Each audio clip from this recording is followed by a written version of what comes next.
position to achieve more. But we have, in my view, we are very, very conservative, but we should certainly be in a position to achieve these numbers. Okay. So questions again, which ideally the Revenue Secretary should have been answering, but I'm going to put it to you in a larger framework, and this has to do with the SEZ Act. Clearly, the Government of India and the legislature enacted an act where certain tax concessions were provided. However, yesterday, it was straight away announced that 18.5% minimum alternate tax will be imposed on SEZ developers and units. And the reaction that we are getting on day 2, both from the Commerce Ministry, which seems to have been taken by surprise, and by the developers and units themselves, is virtually saying this is a betrayal. If the Government of India, if the nation had promised this, why is the tax department going ahead and changing it unilaterally? And more importantly, why do it now, given that with the advent of the direct taxes code, the entire framework would have changed? How do you respond to that issue? Now, let me tell you this. You are looking at this math is, let me say that one thing you must realize is that the grandfathered conditions still remain. For instance, if a developer is able to have notify his commencement by March 12, yes, so he will have the benefit for next 10 years. He need not have to pay. So till 2022, he need not have to pay taxes. Unit, which commercial, becomes commercially operational by 14th March 2014. For next 15 years, he has a tax benefit. So what are we saying now? Even if it was to come along with the DTC, the effect is that they would have become commercially, operational, and obviously they will be in a position to, get that benefit. And beyond a point, these kind of exemptions does not make a DTC, the principles of DTC do not become operational. So we must make a balance somewhere. Finance Minister has chosen this moment to do it. So what we are really saying is that the special economic zone industry needs to live with this reality for now, onwards.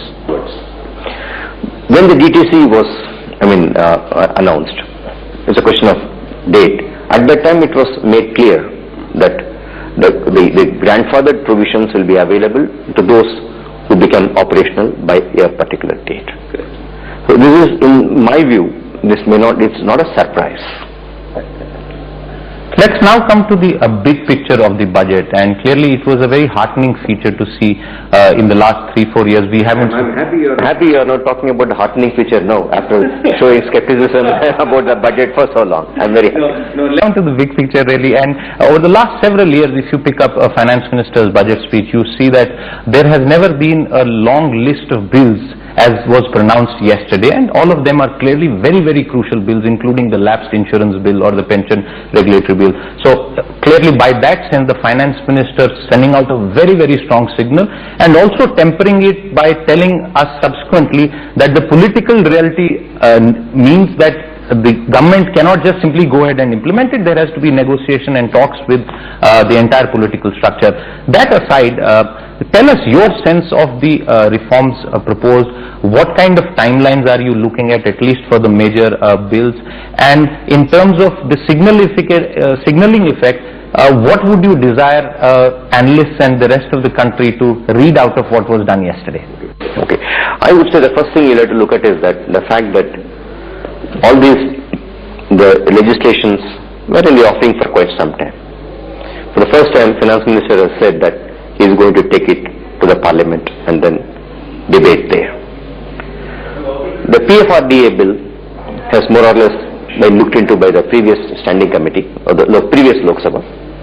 They have given the recommendations, and the bill is going to be on the same lines. There is no variation from what they have recommended. So we see less of, discordant notes on that. On the insurance bill, the Life Insurance Corporation bill, the standing committee has cleared it. It is with us. On the Insurance Amendment bill, that we expect them to give their report. Once they give the report, that will go to the cabinet and then to the Parliament. These two are very significant The third one is the banking regulations bill. Obviously, we are looking at the big change that could come about on the voting right on par with the equity being held, and few other changes which are necessary in the consequent changes required in the Banking Regulation Act. That is ripe for Cabinet to look at it. Okay. We have got the factoring bill for the first time. Till 2002 we have been grappling with to get a factoring regulation. Now for the first time it is coming in, which will enable SMEs to get their money in time. So the factor will take over the responsibility of realizing the money from the person to whom the goods have been sold. Right. Now you have got the SURFACE Act and the Debt Relief Act amendment. In popular language it is called Debt Relief Act. Now to the bank, debt relief to the bank. Now this, you are now ensuring that banks are in a much better position to recover the dues, and if people are concerned about the NPAs in banks, and therefore this will be a key element to ensure that that problem is tackled, upfront. So these are all things which are coming up, which the Finance Minister feels that the time is ripe for all this, and that he has signalled in his speech. That's the way the reforms have to flow. FY12 would be a year where we would see a lot of action on all these pending legislations, and hopefully some of them will become law and get implemented. Therefore, a time of reform will kick in as soon as all of this starts. It's a direction which he has now indicated. It's a process which he acknowledges, Finance Minister acknowledges, but the desire is there. Now, what can be a better signal than that? True. For the reforms to take place in the country? And I'm sure that's the best way to go forward. Take everybody along and get done what is in the good interest of the country. And that's what the Finance Minister has signaled.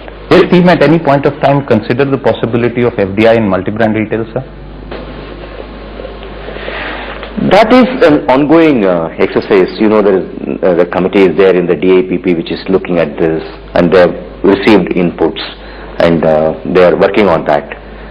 Obviously, that's an important issue which we have to take people along.